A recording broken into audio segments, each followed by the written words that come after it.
Hello my dear students, I welcome you in my channel FM mathematics. और जैसा कि trigonometric series हम लोग डिस्कस कर रहे हैं और ये उसका लेक्चर 2 है, तो आज हम लोग डिस्कस करने वाले हैं NCERT क्लास 10 एक्सरसाइज 8.1 का सॉल्यूशन, जो मैंने आपको लास्ट लेक्चर पढ़ाया था, जिसमें सारे बेसिक फार्मूलाज थे और ट्रिग्नोमेट्रिक इंट्रोडक्शन दिया था। तो जो भी स्टूडेंट्स इसमें नए हैं, पहली बार इस वीडियो को देख रहे हैं, तो उन्हें के लिए मेरा जो सजेशन है वो ये है कि पहले वो फर्स्ट लेक्चर को देख लें, उसके बाद ये ज़्यादा बेटर समझ में आएगा। तो चलिए स्टार्ट करते हैं। NCERT exercise 8.1 lecture 2। मैंने एक्सरसाइज जो है वो फ़ोन में निकाल रखी है। पहला क्वेश्चन डिस्कस करेंगे। पहला क्वेश्चन जो है वो दे रखा है, in triangle ABC right angle at B। तो एक ट्राइंगल ABC है, उसमें राइट एंगल जो है वो B पर है। कुछ इस तरीके से मैंने बना लिया। AB equal to 24 centimetre and BC equal to 7 centimetre. Correct. Determine, पहला जो पार्ट है उसमें पूछा है sine A comma cos A, और दूसरा जो पार्ट है वो है साइन C और कॉज C। ठीक है। तो मैंने ये आपको पहले लेक्चर में बता चुका हूं कि एंगल के हिसाब से बेस और बेस और परपेंडिकुलर डिसाइड होता है, क्योंकि हाइपोटेन्यूज तो 90 डिग्री के सामने, ये हाइपोटेन्यूज हो गया, फिक्स हो गया। अब साइन के लिए आपको पता होगा इसका जो रेशियो होता है वो होता है परपेंडिकुलर अपॉन हाइपोटेन्यूज।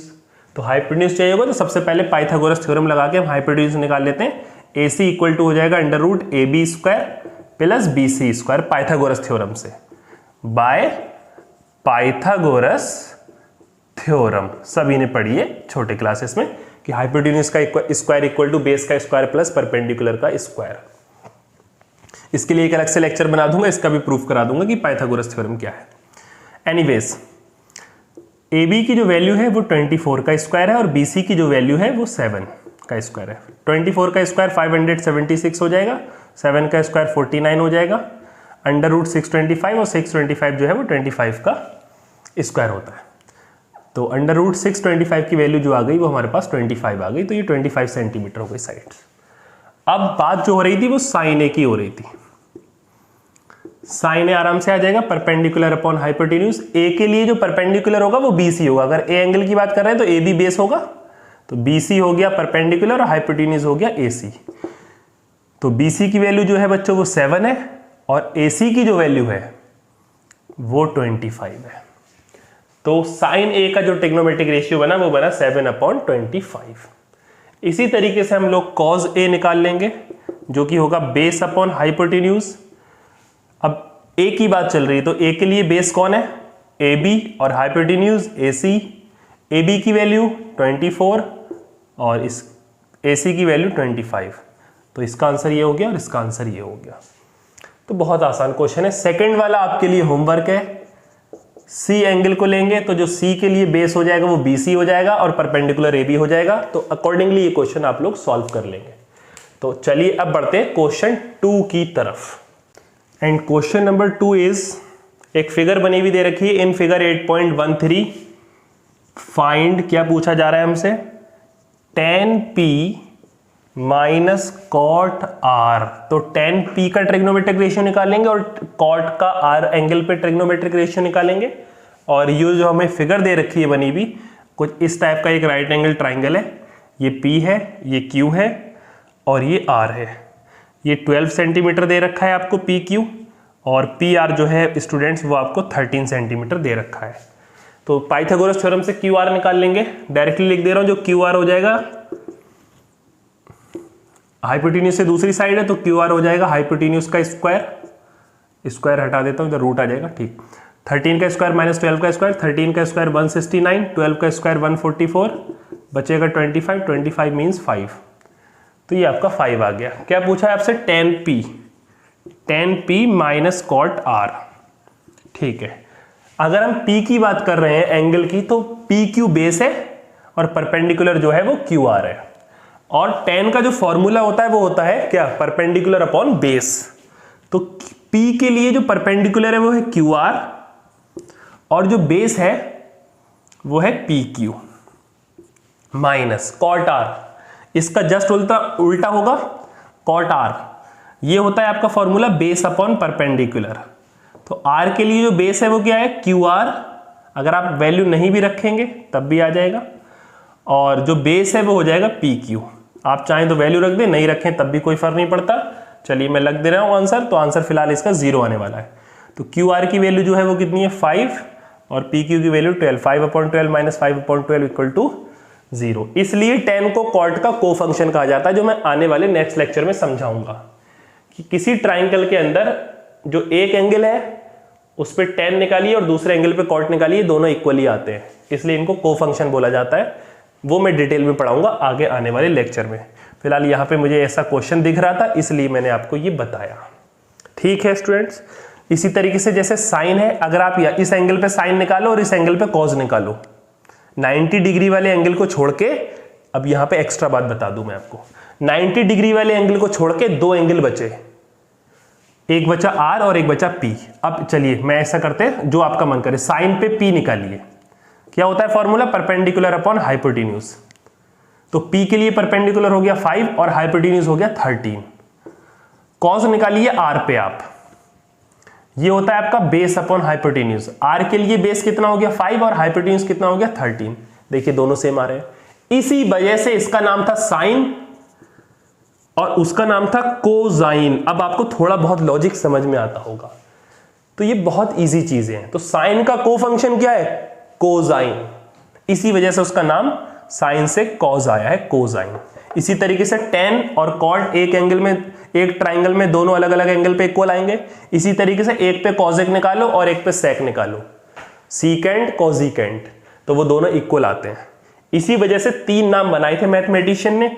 एक नाम बनाया था साइन, एक नाम बनाया था टेन और एक नाम बनाया था सेक। पूरा नाम लिख दे रहा हूं, सीकेंट, टेंजेंट और साइन।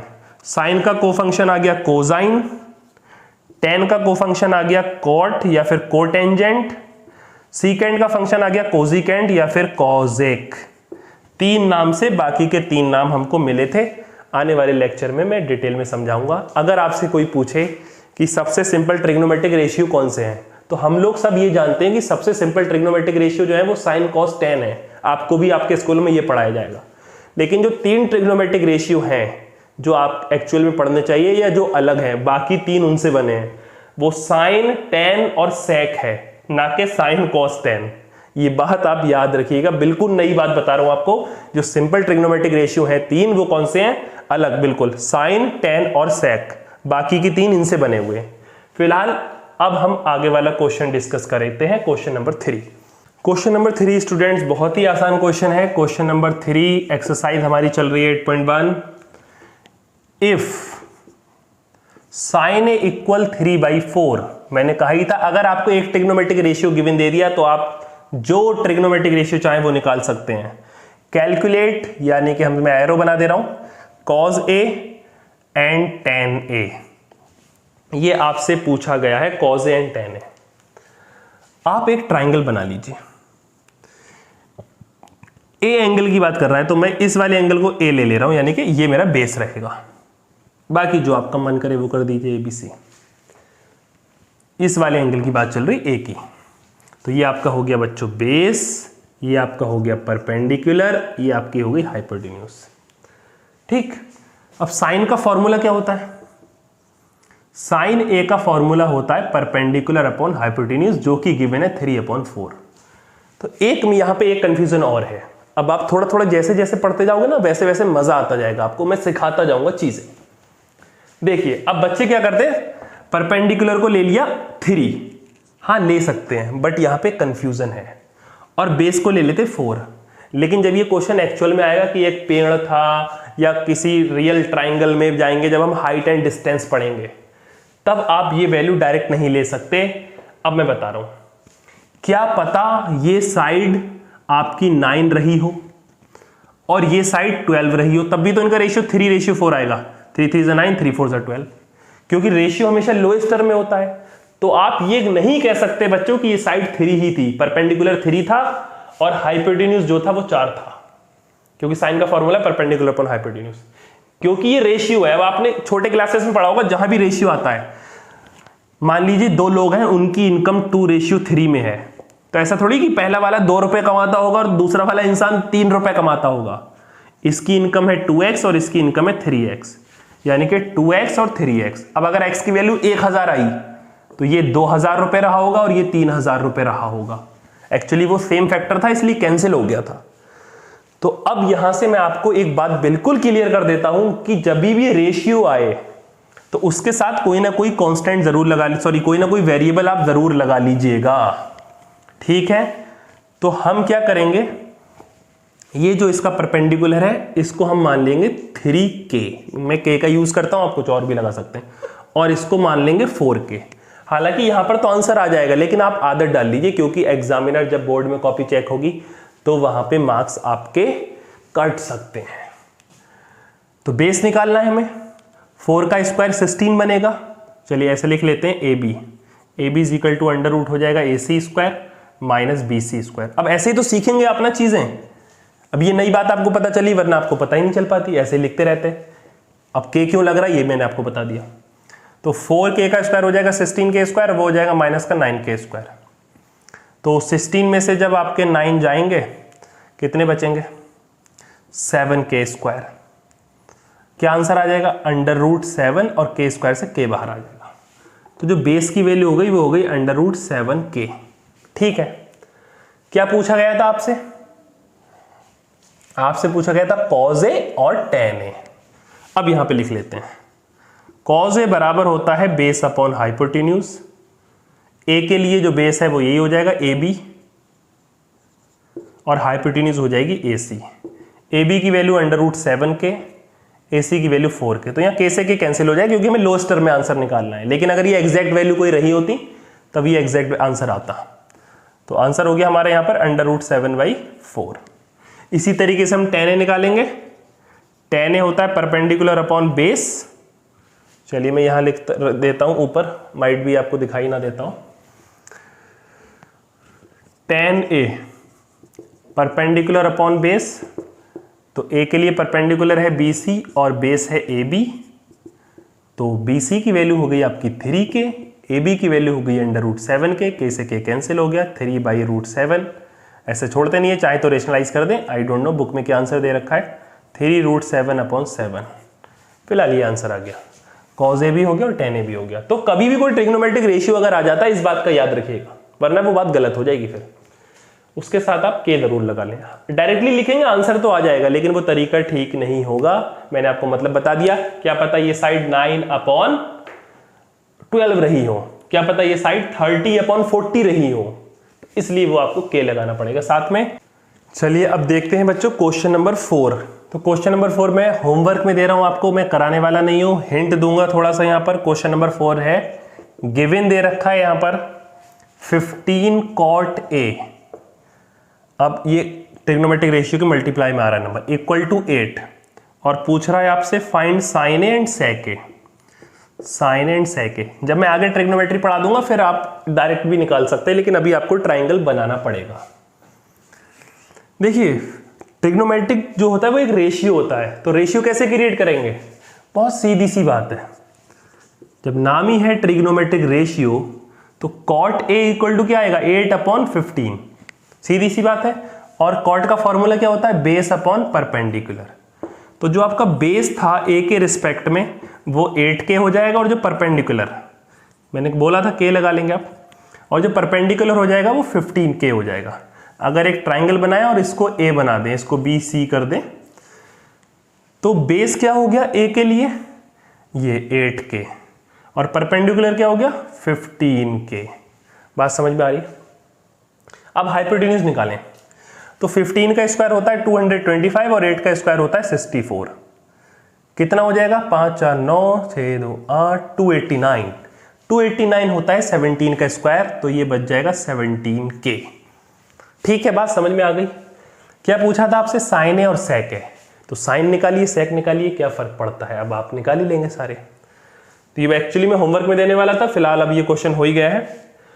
क्वेश्चन नंबर 5 अगर आप देखें तो गिवन दे रखा है sec theta equal to 13/12, calculate all other trigonometric ratios. तो बेटा ये वाला क्वेश्चन तो आपको खुद ही करना है, बहुत सिंपल है।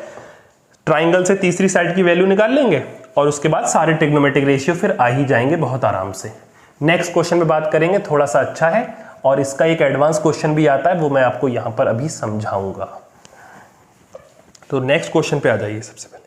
क्वेश्चन नंबर 6, ये अच्छा क्वेश्चन है, यहाँ पे आपको काफी कुछ समझ में आएगा। If angle A and angle B are acute angles such that cos A बराबर कॉज बी। एक्यूट एंगल है ये दोनों। मैं एक ट्राइंगल मान ले रहा हूं, ए, इसको बी, इस पे सी कर दे रहा हूं। तो अगर ये 90 डिग्री है, सीधी सी बात है, अगर ये 90 डिग्री है तो इन दोनों का सम मिला के 90 डिग्री होगा, यानी कि ये इस बात की गारंटी हो गई ये दोनों 90 डिग्री से छोटे हैं। 90 डिग्री से छोटे हैं तो एक्यूट है। क्लियर होगी बात? 90 डिग्री से छोटा ही तो एक्यूट होता है, सभी ने पढ़ा है। और ये गिवन दे रखा है कॉज ए बराबर कॉज बी। कभी कभी बच्चों क्या करते हैं ना, ऐसे बोल देते हैं कि कॉज ए बराबर कॉज बी, तो इसके लिए एक अलग ट्राइंगल बनाना पड़ता है, इसके लिए एक अलग ट्राइंगल बनाना पड़ता है। अभी ए बी सी में एक साथ लिया है उन्होंने, ए बी सी ऐसा करके एक साथ होता है ना, कॉन्सेक्यूटिव लेटर्स हैं, तो मैंने एक ही ट्राइंगल में शो कर दिया है। इसी वजह से इस कॉन्सेप्ट पे 2 क्वेश्चन बने हुए हैं। इसके बाद वही दूसरा वाला क्वेश्चन डिस्कस करूंगा जो एग्जाम्पल में दिया हुआ है एनसीईआरटी के, वहां पे आपको ट्राइंगल के सिमिलरिटी की थ्योरम्स लगानी पड़ती हैं। तो जब आप सिमिलरिटी पढ़ लेंगे तब आपको वो बहुत अच्छे से समझ में आएगा। तो पहले ये क्वेश्चन हम डिस्कस कर लेते हैं। तो उन्होंने कहा है कि ए और बी कोई एक्यूट एंगल है और कॉज ए बराबर कॉज बी है, तो प्रूफ करके दिखाइए, शो दैट एंगल ए बराबर एंगल बी होगा। Show that angle A will equal to angle B. बहुत इजी, मैंने एक ट्राइंगल कंसीडर कर लिया, आप लिखेंगे यहां पे। आपको मैं पूरा लिखने का मेथड बता रहा हूं कि कैसे लिखना है। Consider a right angle triangle, short में लिख दे रहा हूं राइट एंगल ट्राइंगल, आप पूरा लिख लीजिएगा। A B C right angle at C. अब ये मुझे गिवन है, यहां से स्टार्ट कर दें। गिवन कॉज ए बराबर कॉज बी। अब कॉज ए फॉर्मूला होता है बेस अपॉन हाइपोटेन्यूज, तो कॉज ए के लिए जो बेस है वो क्या है, ए सी बेस हो गया, हाइपोटेन्यूज ए बी हो गया, इक्वल कॉस बी के लिए बेस कौन है, बी सी, और हाइपोटेन्यूज ए बी से ए बी कैंसिल, ए सी बराबर आ गया बी सी। जितना ए सी है उतना ही बी सी, यानी कि आइसोसेलेस ट्राइंगल। और हम जानते हैं, मैं यहां पे थ्योरम लिख दे रहा हूं, एंगल क्लास 9th में भी थ्योरम पढ़ी थी, angle opposite to 2 equal sides in a triangle are also equal. कि अगर किसी ट्राइंगल में 2 साइडें इक्वल है तो उससे अपोजिट जो 2 एंगल बनते हैं वो भी इक्वल होते हैं, एंड वाइस वर्सा। अगर 2 एंगल इक्वल है तो ये 2 साइडें इक्वल होंगी ही होंगी।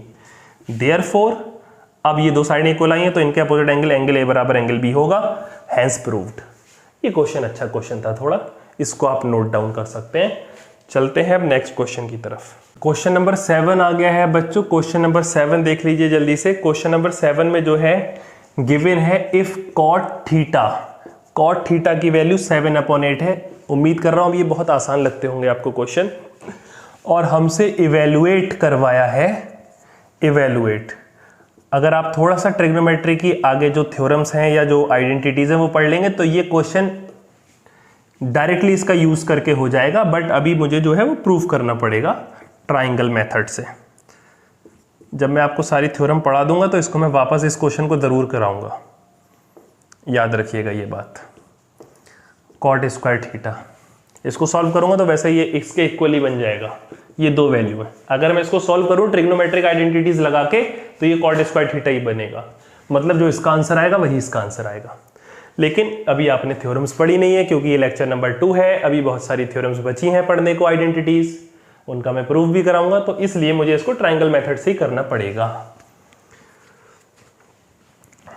कॉट थीटा दे रखा है, कितना दे रखा है, 7/8। कॉट थीटा का फॉर्मूला क्या होता है, बेस अपॉन परपेंडिकुलर। तो थीटा के लिए जो बेस होगा वो हो गया आपका 7k, और जो परपेंडिकुलर हो गई वो हो गई आपकी 8k। Correct, where k is any constant number. अब देखिए हाइपोटेन्यूज निकाल लें जल्दी से। 8 का स्क्वायर 64 होगा और 7 का स्क्वायर 49 होगा, ऐसे लिख देते हैं हाइपोटेन्यूज। ठीक, 64 और 7 का स्क्वायर 49 जोड़ लीजिए, 113 आ जाएगा ये। तो √113 और साथ में k लग गया। करेक्ट। इसको फिलहाल थोड़ा सा तो सॉल्व कर ही लेंगे, पहला वाला सॉल्यूशन कर रहा हूं मैं, ठीक। 1 minus sine theta 1 plus sine theta, जैसे a minus B A plus की आइडेंटिटी होती है तो ये हो जाएगा 1 स्क्वायर। अब एक चीज और आप लिखना भी सीख जाओगे, अब आप लिखोगे 1 माइनस साइन थीटा का स्क्वायर। तो मैं आपको एक बात बताता चलूं, कोई भी ट्रिग्नोमेट्रिक रेशियो होगा आप वैसे होल पे स्क्वायर लगाएंगे, ये इसको हम इस तरीके से लिखते हैं साइन स्क्वायर थीटा, क्योंकि एंगल का स्क्वायर थोड़ी हो रहा है, उस रेशियो की 2 बार मल्टीप्लाई हो रही है, तो कभी ये स्क्वायर एंगल पे मत लगाइएगा, यानी कि ऐसा लिखना गलत हो जाएगा, ये साइन थीटा का स्क्वायर। इसका मतलब हो गया साइन भैया आपने एंगल का स्क्वायर कर दिया, यानी कि अगर एंगल 20 डिग्री रहा होगा तो 20 का स्क्वायर फिर 400 हो जाएगा। अब 400 डिग्री का एंगल कैसे बनाओगे राइट एंगल ट्रायंगल में, तो वही चीज है। तो या तो आप ब्रैकेट लगा के होल का स्क्वायर लिखो। अब एक चीज और नई सीखने को मिल गई कि किसी ट्रिग्नोमेट्रिक रेशियो पे अगर स्क्वायर आ जाएगा तब कैसे लिखा जाएगा, तो आप यहां साइन के बाद स्क्वायर लगाएंगे और देन थीटा लिखेंगे, ठीक है। तो अब मैं इसको हटा दे रहा हूं और इसको इस तरीके से लिख दे रहा हूं sine square theta. 1 plus cos theta 1 minus cos theta 1 minus cos square theta हो जाएगा। अब इसके भी फॉर्मूलेज हैं लेकिन वो अभी हमने पढ़े नहीं है। 1 माइनस साइन थीटा की वैल्यू क्या होती है, परपेंडिकुलर, क्योंकि ये भी हमारे कॉट थीटा के लिए दे रखा था और ये भी हमारे थीटा के लिए ही दे रखा है, तो बेस भी वही रहेगा और परपेंडिकुलर भी वही रहेगा। अगर मैं कोई ट्राइंगल यहां पे बना लूं, ये थीटा हो गया तो ये बेस हो गया, ये परपेंडिकुलर हो गया, अब एबीसी नहीं लिख रहा हूं, और ये हमारी हाइपोटेन्यूज हो गई। तो बेस हमारा ये है, परपेंडिकुलर ये है और हाइपोटेन्यूज ये है। तो 1 minus sine square theta, sine square theta होगा परपेंडिकुलर अपॉन हाइपोटेन्यूज, यानी कि 8 अपॉन अंडर रूट 113, के से के कैंसिल हो जाएगा, का square upon 1 minus cos theta, ये होता है बेस अपॉन हाइपोटेन्यूज, यानी कि 7 अपॉन अंडर रूट 113, के से के कैंसिल हो जाएगा स्क्वायर, ठीक है।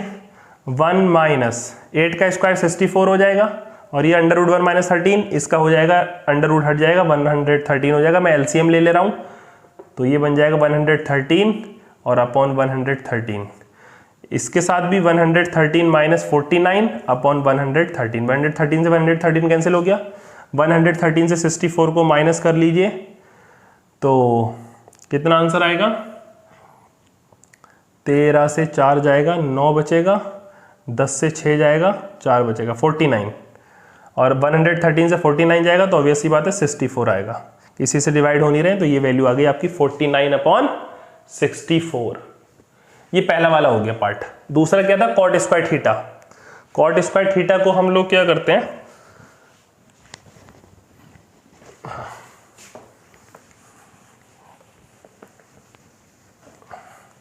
कॉट थीटा की वैल्यू तो दे रखी है स्टूडेंट्स, तो दूसरा वाला करने के लिए हमें क्या करना है, कॉट स्क्वायर थीटा, कॉट, तो 7 अपॉन 8 का क्या हो जाएगा स्क्वायर, कितना आंसर आया 49 अपॉन 64। मैंने बोला था कि ये वैल्यू अगर सॉल्व करें आइडेंटिटी लगा के तो इसके इक्वल ही आएगी। देखिए दोनों की वैल्यू इक्वल आ रही है, ये भी 49 अपॉन 64 और ये भी 49 अपॉन 64। अब वो मैंने कहा था जब मैं आपको आइडेंटिटीज पढ़ा दूंगा तो ये क्वेश्चन जरूर कराऊंगा कि ये कैसे आता है, ठीक है। आइए नेक्स्ट क्वेश्चन देखते हैं। तो नेक्स्ट क्वेश्चन नंबर 8 और क्वेश्चन नंबर 9 मैंने बोर्ड पे लिख दिया है आपके सामने। क्वेश्चन नंबर 8 बच्चों आपको होमवर्क में करना है क्योंकि ये बहुत ही आसान है, same as previous question. Question number 9 पे बात करेंगे। क्वेश्चन नंबर 9 में गिवन था in triangle A B C angle B equal to 90 degree या फिर राइट एंगल एट बी, मैंने शॉर्ट में लिख दिया है। tan ए गिवन है 1/√3, find sin A cos C cos A sin C. Actually class 11th में ये एक आइडेंटिटी है, क्लास 11th की ट्रिग्नोमेट्री में, 10th में भी नहीं आएगी ये फॉर्मूला होता है साइन ए प्लस सी का, ये कॉज ए प्लस बी का फॉर्मूला होता है, मैं लिख दे रहा हूं। ये भी आप क्लास 11th में पढ़ेंगे, ये दो आइडेंटिटी हैं। फिलहाल हमें यहाँ पे मतलब नहीं है उस चीज से, हमें सिर्फ इसकी वैल्यू निकालनी है बस। तो मैं एक ट्राइंगल बना देता हूं यहां पर। अब tan ए जो है गिवन लिख ले रहे हैं, tan ए की वैल्यू जो है वो 1/√3 है। tan ए होता है परपेंडिकुलर अपॉन बेस, ए इसको ले लेते हैं, बी 90 डिग्री है ही और सी ये हो गया। तो परपेंडिकुलर हो गया 1 की के से मल्टीप्लाई कराएंगे तो ये हो गया के, क्योंकि ए के रिस्पेक्ट में ये परपेंडिकुलर होगा।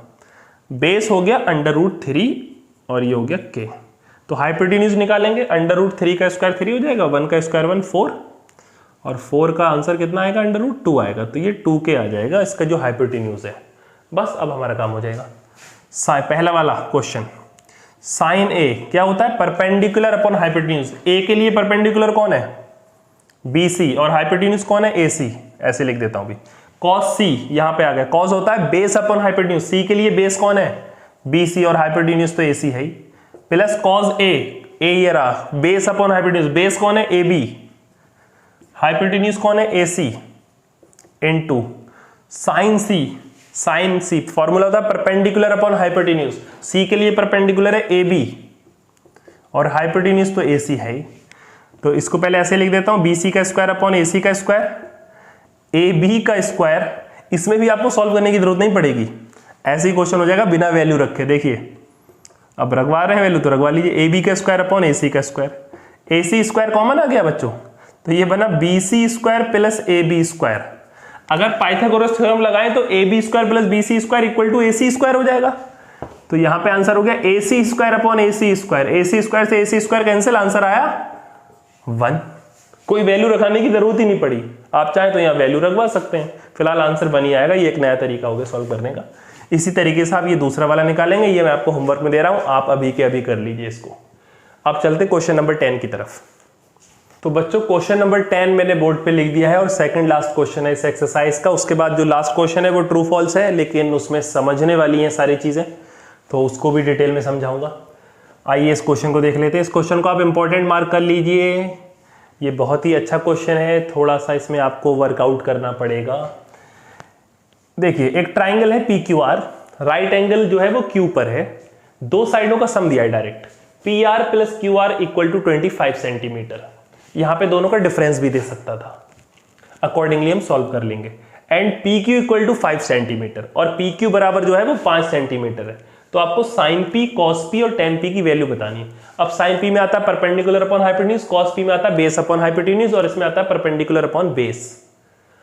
तो अब तीनों ही साइडें हमें चाहिए। अब साइडें निकालेंगे, सबसे पहले साइडें चाहिए हमको। सीधी सी बात ये होगी, सबसे पहले क्या चाहिए, साइड चाहिए हमें ट्राइंगल की। तो सबसे पहले मैं एक ट्राइंगल ड्रॉ कर ले रहा हूं। राइट एंगल कहां पर बताए, Q पर है, Q पर। एक P बना दीजिए, एक R बना दीजिए। PQ बराबर 5 सेंटीमीटर है। अब यहां पे मैं लेट कर ले रहा हूं, दो साइडों का सम जो है PR है, तो let PR be x centimetre.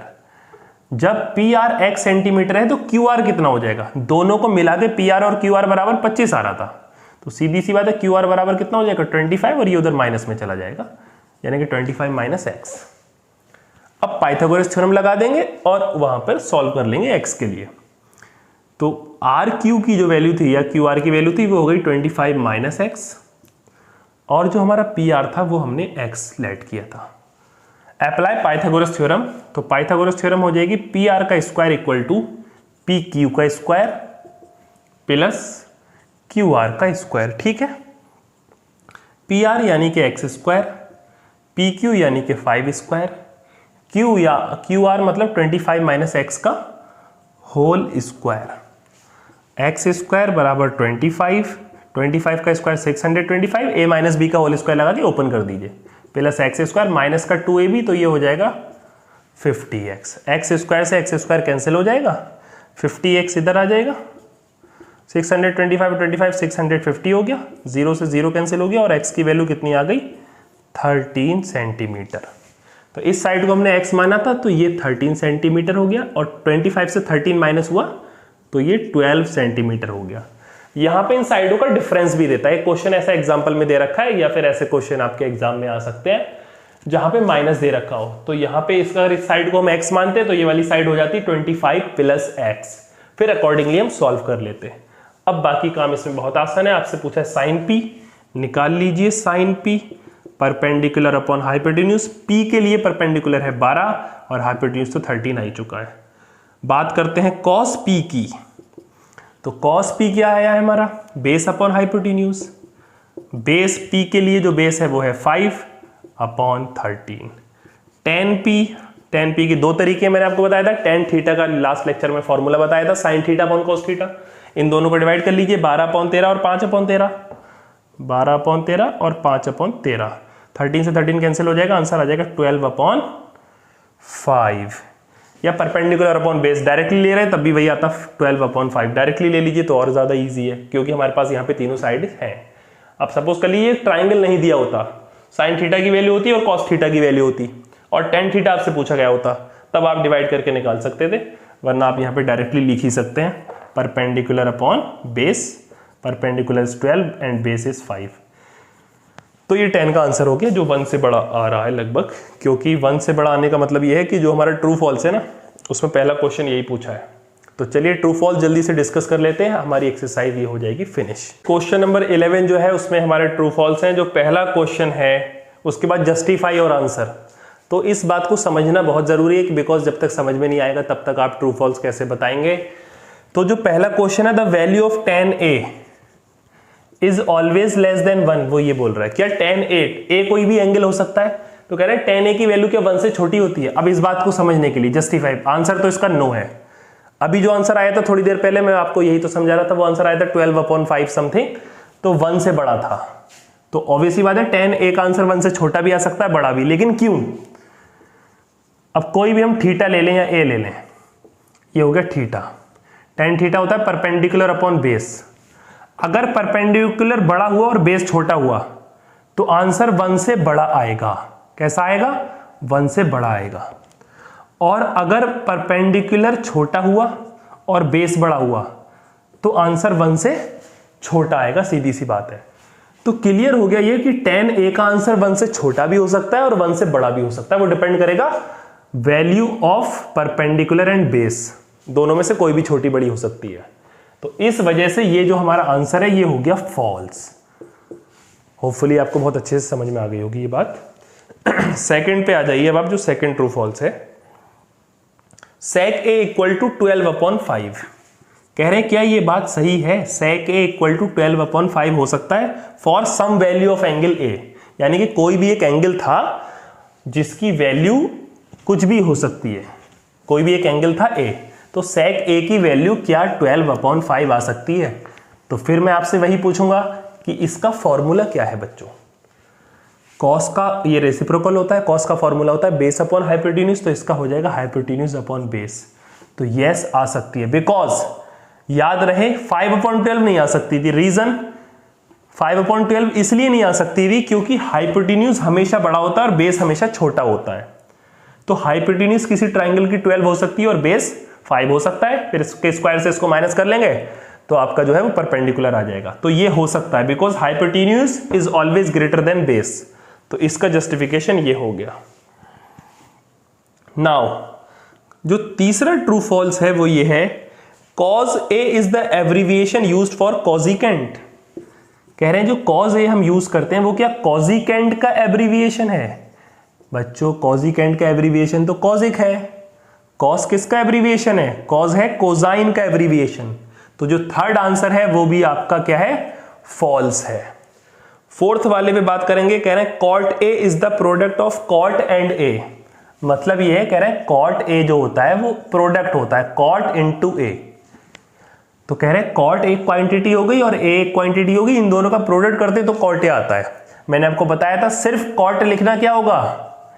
Meaningless होगा, बिकॉज cot कोई चीज नहीं होती। cot तब तक डिफाइन ही नहीं करेगा जब तक उसके साथ कोई ना कोई एंगल नहीं हो, बिकॉज ये जितने भी ट्रिग्नोमेट्रिक रेशियो हैं ये किसी एंगल को तो लेके बने हैं। जब तक एंगल नहीं होगा जब तक ट्राइंगल की साइड कैसे डिफाइन होगी, ये मैंने आपको फर्स्ट लेक्चर में समझाया था। तो ये मीनिंगलेस चीज हो जाएगी, यानी कि cot a एक सिंगल क्वांटिटी है, ये cot और a का प्रोडक्ट बिल्कुल भी नहीं है, इसलिए ये भी आपका कैसा हो गया? फॉल्स हो गया। अब बात करते हैं लास्ट वाले क्वेश्चन की। साइन थीटा की वैल्यू क्या 4/3 हो सकती है? यहीं पे लिख देता हूं, साइन थीटा इक्वल टू 4/3 हो सकता है किसी एंगल थीटा के लिए। फिफ्थ क्वेश्चन, तो आप बताइए हो सकता है कि नहीं हो सकता है? फिर से बोलूंगा मैं कि इसका फॉर्मूला लिख लीजिए। क्या फॉर्मूला है? Perpendicular upon hypotenuse. बहुत बढ़िया। हाइपोटेन्यूज छोटा हो गया, परपेंडिकुलर बड़ा हो गया। हम जानते हैं hypotenuse is longest side in a right angle triangle, तो वो कभी छोटी हो ही नहीं सकती, इसलिए hypotenuse never less than perpendicular, therefore it is also false statement. तो ये हमारी एक्सरसाइज 8.1 कंप्लीट हो गई है बच्चों। अगर आपको इसमें मज़ा आया हो और आपको सॉल्यूशन समझ में आए हो तो प्लीज़ वीडियो को लाइक करिए, शेयर करिए और सब्सक्राइब करिए चैनल को। बहुत जल्दी हम मिलेंगे नेक्स्ट लेक्चर में। Thank you so much.